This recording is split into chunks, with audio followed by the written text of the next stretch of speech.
Gracias por continuar con su espacio de pie ante la República y como anunciamos al inicio del espacio, hoy tenemos una interesante conversación. Hablaremos sobre compras y contrataciones y tenemos aquí en el set una persona autorizada para hablar sobre el tema. Es el abogado Eric Hassín, quien es exdirector de compras y contrataciones y se conoce este tema como nadie más en este país. Bueno, habrán otras personas, pero yo creo que usted lo conoce a la perfección. Bienvenido, don Eric, gracias por acompañarnos. Gracias, Danira, para mí es un honor, un placer compartir contigo en el programa, a tu disposición. Bueno, yo creo que es oportuno el tema porque en los últimos meses, por no decir en los últimos años, es mucho lo que se habla de compras y contrataciones y recientemente se aprobó una nueva ley de compras y contrataciones. Yo quiero ir de lo general a lo particular y vamos a hablar de la ley. Ese cambio en la ley, ¿usted cree que es conveniente? ¿Es mejor a lo que teníamos, que pudiéramos decir que nos funcionó durante muchos años? Danira, el Sistema Nacional de Contrataciones Públicas tiene aproximadamente 20 años de vigencia. Empezó en el año 2006 con la puesta en vigencia de la Ley 34206 de compra y contrataciones públicas y durante ese periodo de tiempo hasta la fecha, en este año recién, se acaba de promulgar una nueva ley, la Ley 47-25, que deroga a la Ley 340. Y en ese ejercicio de tiempo, de aproximadamente 20 años, la Dirección General de Contrataciones Públicas ha evolucionado extraordinariamente desde el punto de vista de que en ella se han incorporado todas las políticas y todas las normas que han sido parte de su esquema evolutivo. Todas aquellas experiencias que se han experimentado en esos tiempos, pues forman parte de ese legado de visión que se ha incorporado en el nuevo proyecto de ley. Significa que, si bien es cierto que la nueva ley de contrataciones públicas incorpora algunas novedades, particularmente el hecho de incluir aspectos de sanciones de tipo penal, y tipificarla a todos aquellos servidores y funcionarios públicos o aquellos proveedores del Estado que vulneren, violen la ley de contrataciones públicas, más allá de esas sanciones punitivas que establece la nueva disposición de la ley de contrataciones públicas, en esencia recoge prácticamente todo ese legado de experiencia que ha tenido en los últimos 20 años la Dirección de Contrataciones Públicas. Hoy día, por ejemplo, se han introducido novedades como convenios marcos en una modalidad de licitación pública.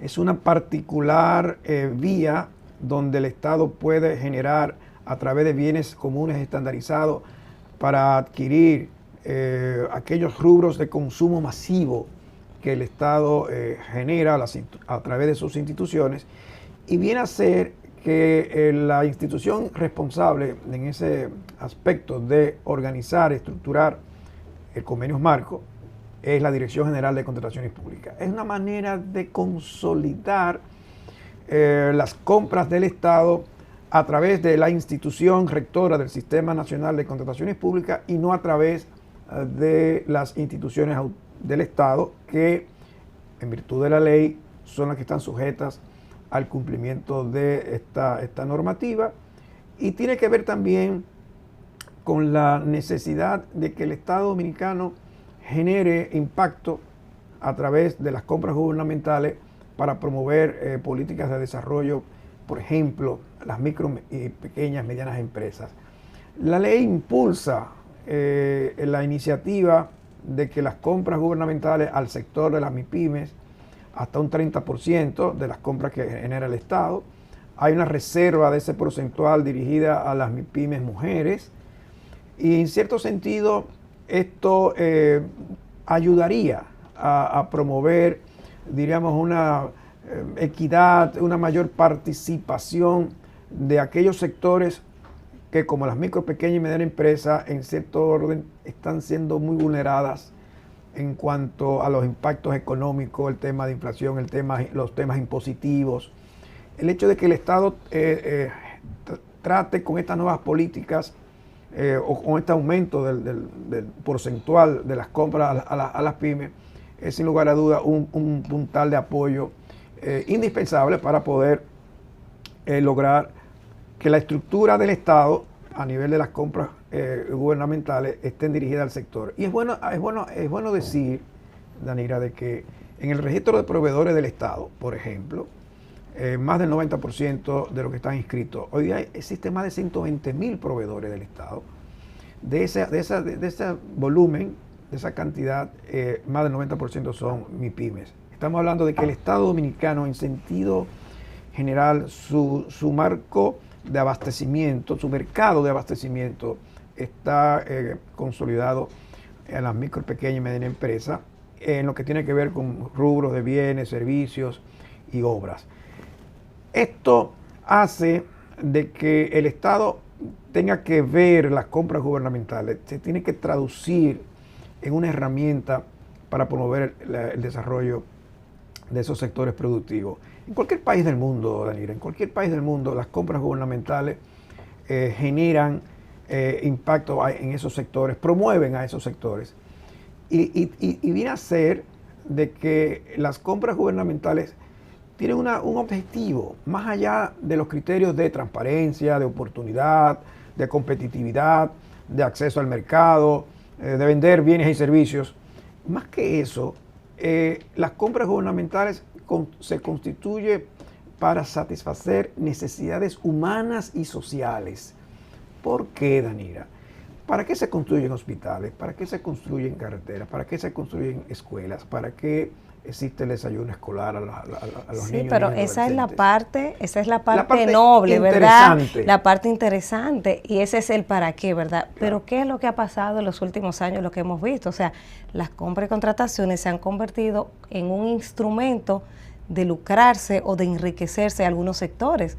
O sea, esa parte noble del deber ser de las compras, de los hospitales, de las escuelas, está siendo vulnerada. Está siendo muy vulnerada. Entonces, mi inquietud es, ¿esta nueva legislación va a frenar esa debilidad que ha tenido siempre las compras y contrataciones en el Estado? Mira, Danira, cuando introduje de las novedades que te había explicado, de que existe en esta nueva ley de contrataciones públicas aspectos de sanciones de tipo penal, tú dirías, bueno, esto va a contribuir a que se frene, a que se evite, que sea un mecanismo disuador para que los funcionarios y servidores públicos no delinquen, no cometan actos de corrupción en las compras gubernamentales.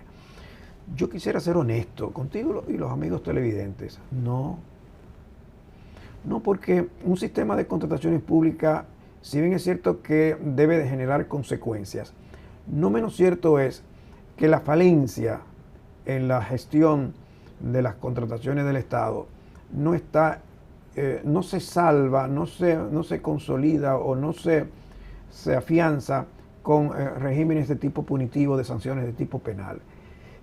El sistema de contrataciones públicas en cualquier parte del mundo es un sistema de control previo. Los organismos de control del Estado dominicano tienen que generar la previsibilidad, la trazabilidad que permitan que el monitoreo, el seguimiento, la fiscalización de los procesos de contrataciones públicas, desde la convocatoria de un llamado, de una licitación pública, por ejemplo, hasta la adjudicación, incluyendo la firma del contrato, a través de los portales transaccionales que hoy día tiene la Dirección General de Contrataciones Públicas, cualquier ciudadano puede advertir, puede identificar si ha habido vulneraciones a ese proceso de contratación pública. Ahora, el propio órgano rector de contrataciones públicas tiene lo que se llama un departamento de monitoreo y seguimiento, lo que ellos llaman un área de fiscalización. Esa área de fiscalización, de monitoreo, genera lo que es el aspecto preventivo, lo que ellos llaman el monitoreo preventivo. Bueno, supondría que la Dirección General de Contrataciones Públicas, cuando recibe la información en su sistema transaccional, en su portal, que es donde se publican todas las informaciones de la contratación pública, se entendería de que el órgano rector, de manera previsible, puede, desde el mismo momento en que se genera una convocatoria y se adjuntan todos los documentos que forman parte de la gestión del proceso, incluyendo, por ejemplo, los pliegos de condiciones, que es la base del concurso público, a partir de ese elemento de información que necesariamente tiene que estar adjunto en los archivos del proceso, el órgano de contrataciones públicas debe de tener la vigilancia a través de ese monitoreo y de poder generar suspensión o poder generar alertas que permita de que el proceso, como ha sido llevado a efecto en la convocatoria, vulnera o tiene aspectos que no corresponden con las disposiciones de la ley. ¿Cuántas personas están monitoreando eso? Porque son muchos procesos, o sea, diarios. Existe un departamento con un determinado número de personas. Pero serán suficientes, porque uno dirá, bueno, porque se le escapan muchas. El tema de que tenga o no determinadas cantidades, yo creo que la responsabilidad en esa prima fase del sistema de prevención de la contratación pública le corresponde a la Dirección General de Contrataciones Públicas. Estamos hablando de que en el mundo de la trazabilidad de las adquisiciones tenemos dos etapas. Una, la etapa precontractual, la etapa contractual y la etapa postcontractual. En las dos primeras, la etapa precontractual y contractual, la responsabilidad de ese monitoreo y seguimiento es del órgano rector, es decir, de contrataciones públicas. La parte contractual, es decir, lo que se denomina gestión del contrato, le corresponde a la Contraloría General de la República. En el efecto de la Contraloría General de la República interviene un triángulo. Uno, la parte contratante, que es la institución del Estado. Dos, la empresa o la persona física que es adjudicada de un contrato. Y el órgano de control, que es la Contraloría. En ese triángulo es un triángulo perfecto. Y yo digo triángulo perfecto, ¿por qué? Porque cuando tú miras en esencia, ¿por qué se registran contratos cuya naturaleza vulnera la ley de contrataciones públicas y luego sale a relucir de que esos contratos violan a la ley de contrataciones públicas? Ustedes, los amigos televidentes, preguntarían, ¿por qué? ¿Por qué? ¿Por qué pasó? Bueno, pasó porque los órganos de control fallaron. No hicieron sus tareas. Y cuando yo digo que hay dos filtros, o sea, está compra y contrataciones y está la Contraloría. En esa etapa. Fíjate en esto, Daniela. La Contraloría General de la República tiene en cada una de las instituciones públicas, principalmente en las entidades del gobierno central y las autónomas descentralizadas, que están vinculadas al Poder Ejecutivo, tiene unidades de auditoría. Las unidades de auditoría de la Contraloría General de la República están in situ, a lo interno de esas instituciones públicas. Y te voy a decir brevemente cómo actúa el modelo de esa trazabilidad y cómo actúa la Contraloría en el ámbito del sistema de compra y contrataciones. Una vez que la entidad notifica la adjudicación a un oferente que ganó, ese documento va a generar derechos y obligaciones en la cual ese proveedor va a tener que presentar una garantía de fiel cumplimiento para poder asignar un contrato, y la ley establece un 4% sobre el monto y generalmente lo establece o se da a través de una entidad aseguradora del Estado. Una vez que se firme el contrato, la Contraloría General de la República debe, oiga mis palabras, debe hacer un checklist de la trazabilidad de los documentos del soporte administrativo de la gestión de ese proceso, que incluye, se convocó en los portales, se convocó esa licitación en los periódicos de circulación nacional, el Comité de Compras y Contrataciones de esa entidad aprobó la designación de los peritos, aprobó la estructura de los pliegos de condiciones. El consultor jurídico, que es miembro de ese Comité de Compras y Contrataciones, tiene que emitir un dictamen que, conforme a él mismo, ese dictamen indicará que ese proceso de contratación pública está bien estructurado conforme a la ley y los reglamentos y las políticas de contrataciones públicas. En ese nivel de conformidad, ese comité de compra evacúa un acta administrativa donde indica todo eso. Una vez que se notifica la adjudicación y se remiten los informes evaluativos, por ejemplo, Danira, esa acta de adjudicación tiene que venir con el informe de evaluación hecho por los peritos, tanto en el aspecto técnico como en el aspecto económico. Esos peritos tienen que rendir un informe evaluativo conforme a lo que dice los criterios de evaluación del pliego de condiciones. Esos peritos actuarán. Esa actuación de esos peritos mediante ese informe tiene que tener una valorización que diga que un notario público da fe de la apertura de los sobres, tanto la oferta técnica como la oferta económica. Entonces, toda esa trazabilidad, Danira, toda esa trazabilidad de información y de documentos, la Contraloría General de la República, la unidad de auditoría que tiene la Contraloría en esa institución adentro, tiene que verificar el cumplimiento de todas esas documentaciones a los fines de dar un dictamen que permita el registro, quien registra los contratos, quien le da certidumbre al contrato, la validez de que el proceso de la contratación pública es correcto, es válido, conforme a la ley, es la unidad de auditoría de la Contraloría General de la República. Pero entonces cuando vemos, y hemos visto recientemente, de los casos recientes, que la actual Dirección de Compras y Contrataciones sale de manera reactiva a algún reportaje que vio y entonces ahí reacciona, ¿qué falló? O sea, la Contraloría no le pasó el informe, su comité que evalúa de la misma Dirección de Compras no hizo su trabajo, no le pasaron el informe. Todos fallaron. Cuando un proceso de contratación pública se evidencia, luego que se registra, se certifica, se hacen medios de pago. Claro. Se hacen medios de pago. Y de repente, con ese ejercicio, impacta a la sociedad y dice, no, esa contratación viola la ley de contrataciones públicas. Pero ¿cómo es posible? Sí es posible. Y ahí entonces es que está la punta de lanza más incisiva del sistema de contrataciones públicas de este país o de cualquier país. Cuando fallan los sistemas de controles previos, cuando falla el sistema de la Contraloría General de la República para advertir e impedir que ese contrato se registre porque no cumple con las disposiciones de la ley y los reglamentos, entonces algo está pasando. Entonces, esta ley nueva, recientita, ¿verdad? Que tiene creo que 2 meses, 1 mes y medio. Va a entrar en vigencia en 6 meses. Exacto, pero que el presidente la promulgó hace 1 mes y medio. Sí, así es. Entra en vigencia en 6 meses, como usted nos indica.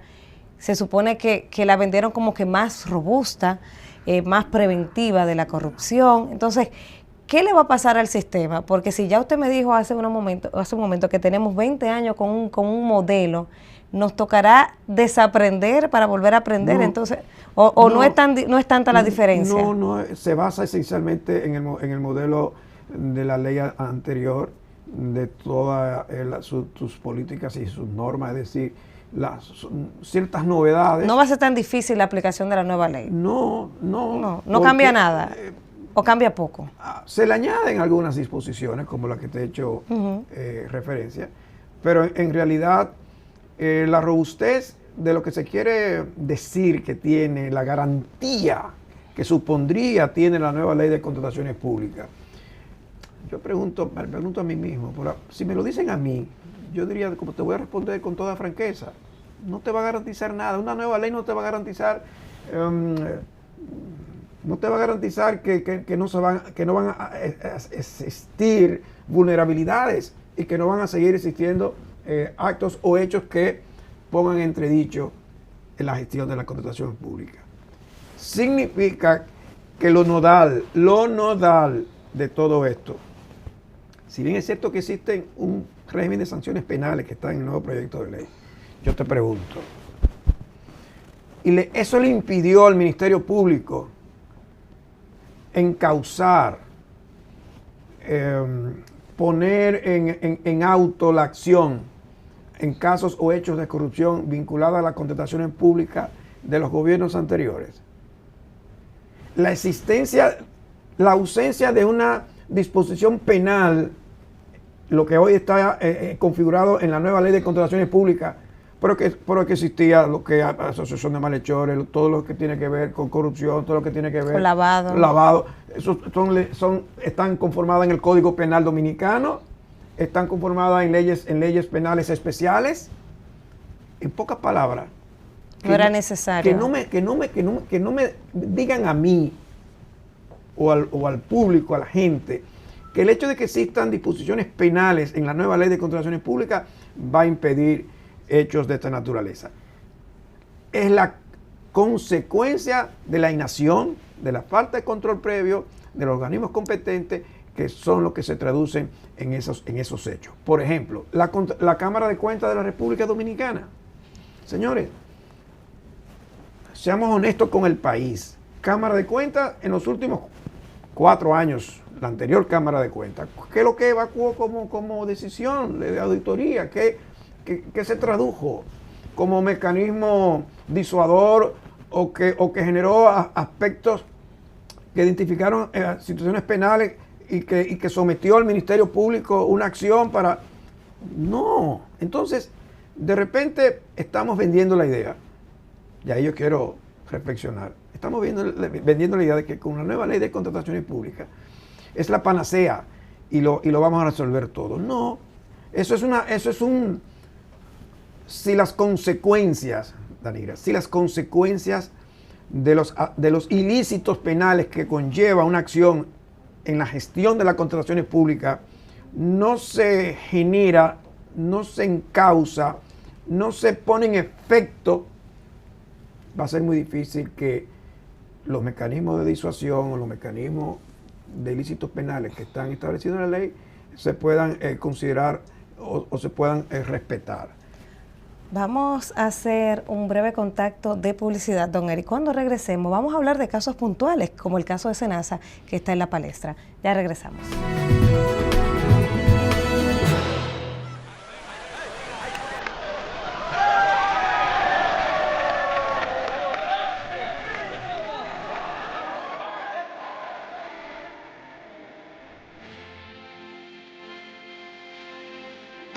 ¡Vengo a Nueva York!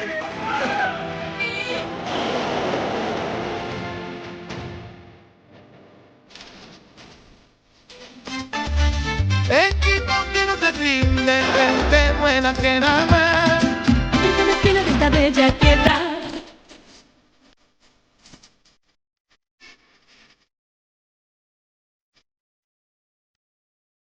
En Banreservas ponemos el corazón en el crecimiento de nuestra gente, comprometidos en todo momento y ocasión en ser el banco de todos los dominicanos. El modelo de éxito de la CAS con el saneamiento de cañadas ha impactado significativamente a miles de familias, mejorando la calidad de sus hogares y entorno. Estas obras han beneficiado de forma directa a más de 2 millones de habitantes. Kilómetros de desechos y aguas residuales a cielo abierto ahora son verdaderos espacios de vida. Corporación del Acueducto y Alcantarillado de Santo Domingo, CAS. Llega el evento cultural más esperado del año. Del 25 de septiembre al 5 de octubre, la Plaza de la Cultura Juan Pablo Duarte se convierte en el corazón de las letras de la 27ª Feria Internacional del Libro Santo Domingo 2025. Este año, dedicada al gran historiador Frank Moya Pons, con la literatura infantil como tema central y la red de ferias y festivales de Latinoamérica como invitada de honor. Más de 600 actividades para toda la familia, charlas, talleres, presentaciones artísticas y encuentros con escritores. Vive la magia de los libros y la cultura en un solo lugar. Feria Internacional del Libro Santo Domingo 2025. Una fiesta para todos.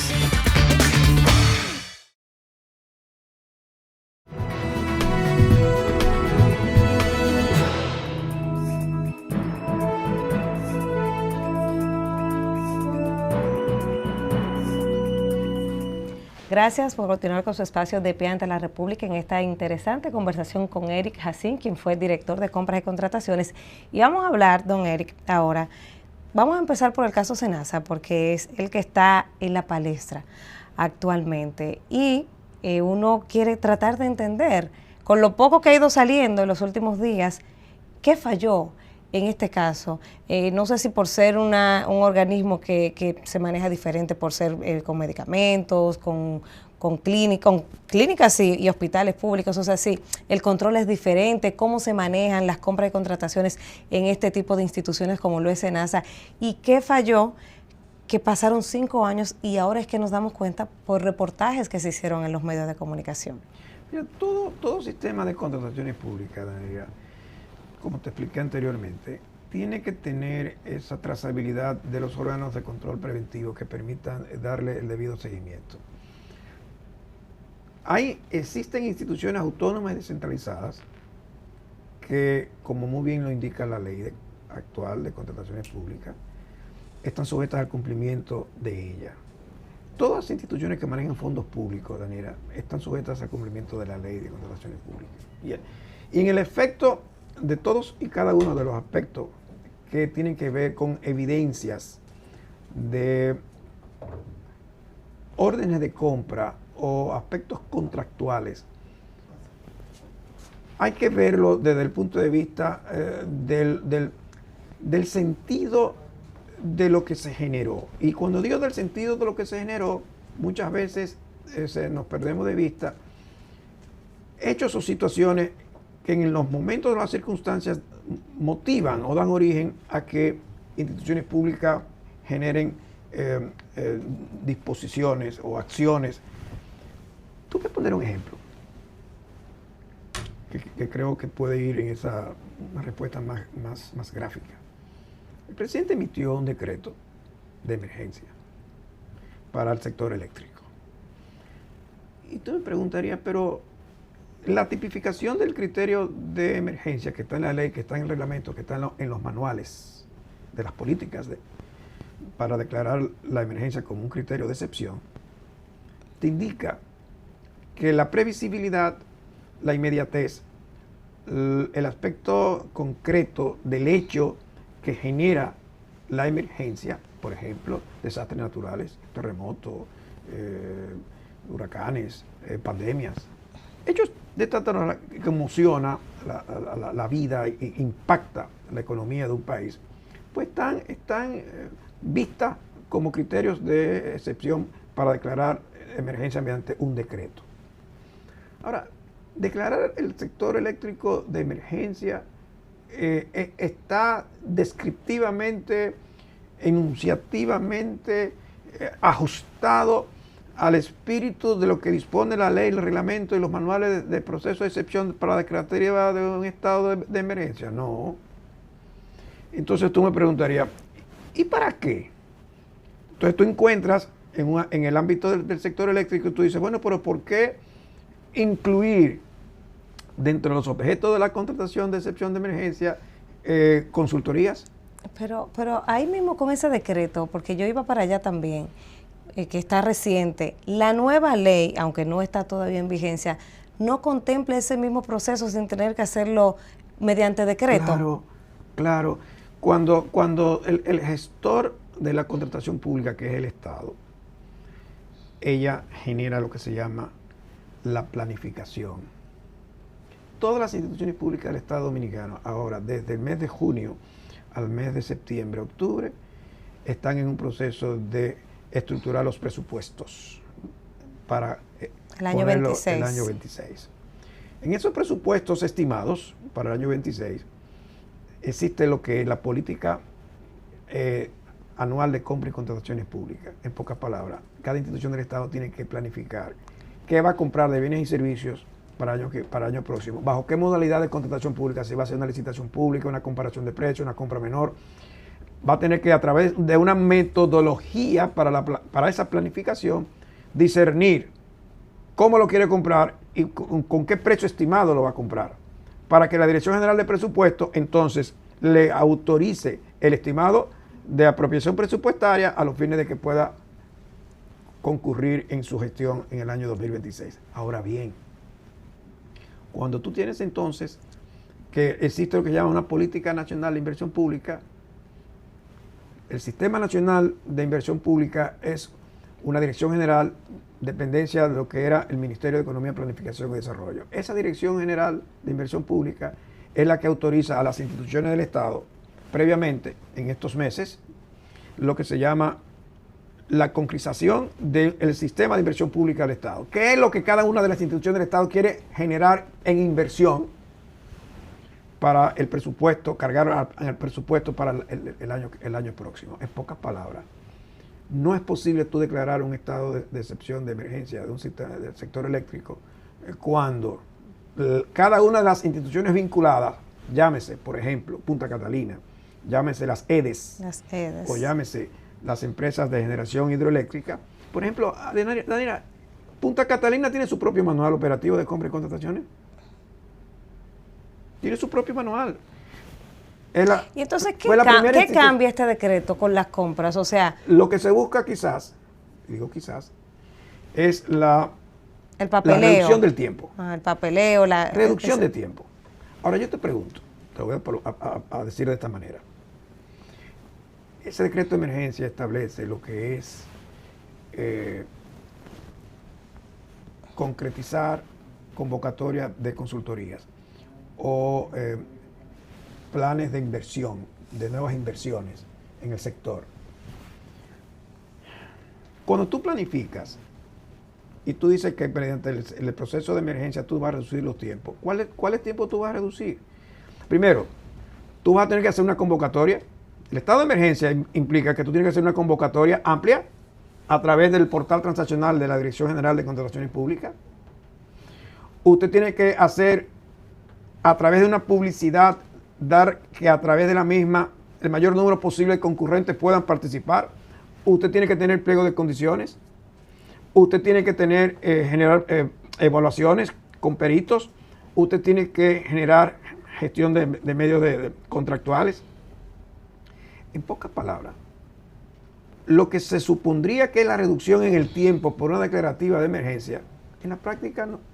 Cuando se habla de nuevas inversiones o la contratación de, por ejemplo, de servicios o de consultorías, los tiempos van a indicar que va a ser necesario para la estructuración y para la planificación de esos nuevos proyectos, va a generar tiempo. Entonces, si tú no vas a tener ahorro en el tiempo para generar nuevos procesos. No tiene sentido la emergencia, o sea, no tiene sentido el decreto. Entonces, hay cosas que, si me preguntarían, el universo de los considerandos del decreto y de las motivaciones y del objeto en sí,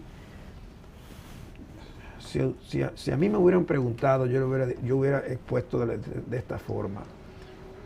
Reduzcamos el objeto, el tiempo. El decreto establece un año para la declarativa de emergencia, con la posibilidad de una renovación. Entonces, hablamos entonces de que el Estado Dominicano, en la previsibilidad de su planificación, no ha tenido el acierto necesario. ¿Por qué incluir a Punta Catalina cuando ya tiene su propio proceso interno de compra? ¿Por qué dejar fuera, por ejemplo, a la empresa de transmisión de eléctrica, las ETET? ¿Por qué? Ellos no son parte del sistema.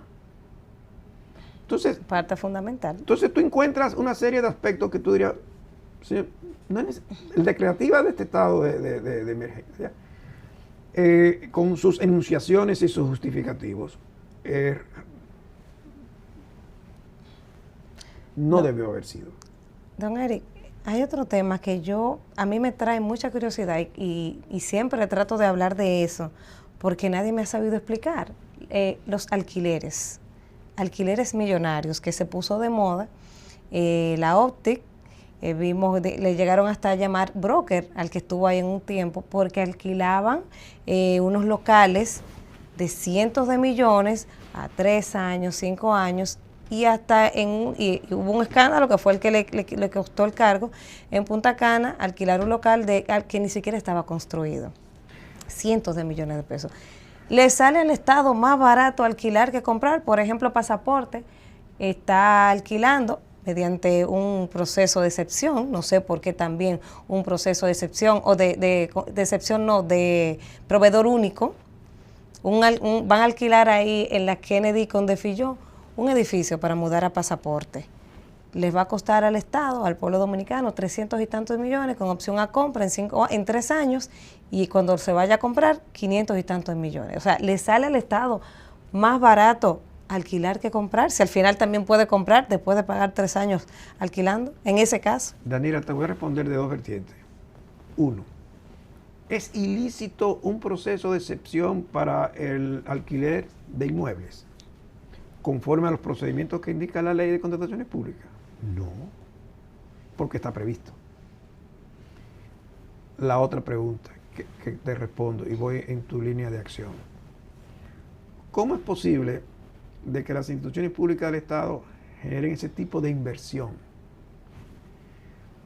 con esos montos, con esas cuantías?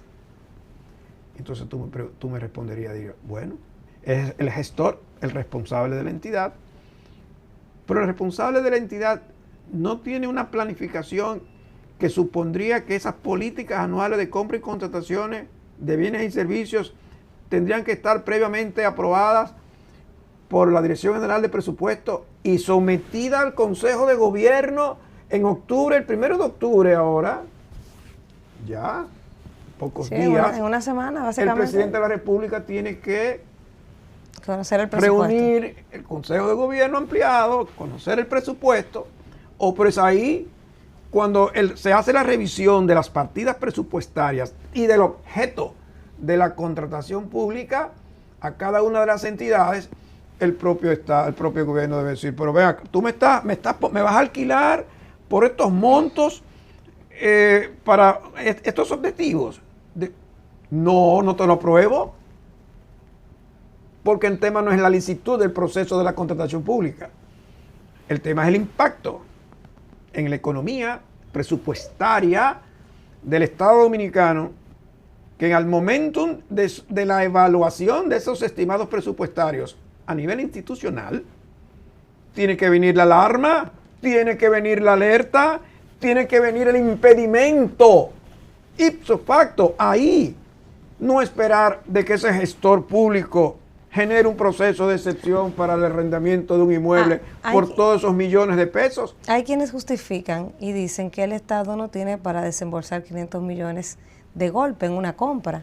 Sin embargo, 300 y tanto lo pueden dividir en 3 años, 100 millones al año, y entonces como que es por eso. O sea, eso es una persona o un grupo de personas en el afán de justificar esos alquileres. Mira, no es posible que usted se justifique porque yo voy a alquilar en 4 años, 5 años, y yo no tengo dinero para pagar esa cuantía de inversión. ¿Quién dijo eso? Y la contratación pública no existe lo que se llama el prorrateo de los gastos de inversión, en la cual usted puede, en virtud del objeto, hacer medios de pago conforme a tu presupuesto, pero también con cargo al presupuesto del año subsiguiente, lo que se llama el presupuesto plurianual para el sector público. ¿Qué es un presupuesto plurianual de la inversión pública? Un presupuesto plurianual significa que tú compras hoy o inviertes hoy en una obra con cargo a tu presupuesto de este año, pero puedes pagar las otras partidas subsiguientes con los otros presupuestos de los años siguientes. Aquí no se construyen hospitales y duran 2 o 3 años la construcción de un hospital. Aquí no se construyen escuelas que duran 2 o 3 años. Entonces, ¿por qué tú me vas a decir que esas instituciones no pueden construir bajo ese esquema? Por el amor de Dios. No, yo no creo que eso sea una justificación válida, Daniel. Pues la han dado, créame que lamentablemente. Sí. Mire, doctor, qué pena que se nos ha acabado el tiempo, porque de verdad que ha sido muy interesante y yo creo que es del compromiso de volver a invitar, porque hay muchos temas que tratar y que la gente necesita entender. Y de verdad, gracias por su tiempo y gracias a la gente también por acompañarnos como cada domingo en su espacio de Pie ante la República. La cita para la próxima semana de 3 a 4 por BTV, Canal 32. Hasta entonces.